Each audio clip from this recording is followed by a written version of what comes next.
বিচার চাই, আমার বাইরে মারা লাইছে একবারে। একের পর এক হাত বোমার বিস্ফোরণ, ধোঁয়ায় ছেয়ে যায় পুরো এলাকা। শরীয়তপুরে আধিপত্য বিস্তার ও পূর্ব শত্রুতার বিরোধের জেরে দুপক্ষের মধ্যে সংঘর্ষ হয়। এ সময় শতাধিক হাত বোমার বিস্ফোরণ ঘটানো হয়। জাজিরা উপজেলার ইউপি সদস্য নাসির ব্যাপারী ও তাজুল সোহেলের মধ্যে বিরোধ দীর্ঘদিনের। এরই জেরে রোববার সকালে দেশীয় অস্ত্র নিয়ে সংঘর্ষে জড়িয়ে পড়ে উভয় পক্ষ। এ সময় বেশ কয়েকটি বাড়িতে ভাঙচুর চালানো হয়। হাত বোমার আঘাতে আহত হন যুবদল নেতা সালাউদ্দিন ব্যাপারী সহ 2 জন। এদিন দুপুরে বগুড়ার গাবতলী উপজেলার ছোট ইটালি গ্রামে মাদক ব্যবসায়ী মুক্তার হোসেনের বাড়িতে হাত বোমা তৈরির সময় হঠাৎ বিস্ফোরণ ঘটে। এতে কুমিল্লা থেকে আসা হাত বোমা তৈরির সদস্য আতাউর রহমান সেলিম গুরুতর আহত হন। ঘটনার পর বাড়ির মালিক সহ 3 জন সহযোগী পালিয়ে যায়।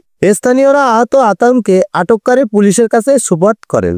পরে তাকে শহীদ জিয়াউর রহমান মেডিকেল কলেজে পাঠানো হয়। সংঘবদ্ধ কোনো অপরাধ সংগঠিত করতেই ওই বাড়িতে হাত বোমা বানানো হচ্ছিল বলে ধারণা পুলিশের। এদিকে ব্রাহ্মণবাড়িয়ার নবীনগরে আধিপত্য বিস্তার নিয়ে দীর্ঘদিন ধরে নূরজাহানপুর গ্রামের শিবনের সঙ্গে মোল্লাকান্দি এলাকার রিফাত বাহিনীর বিরোধ চলছিল।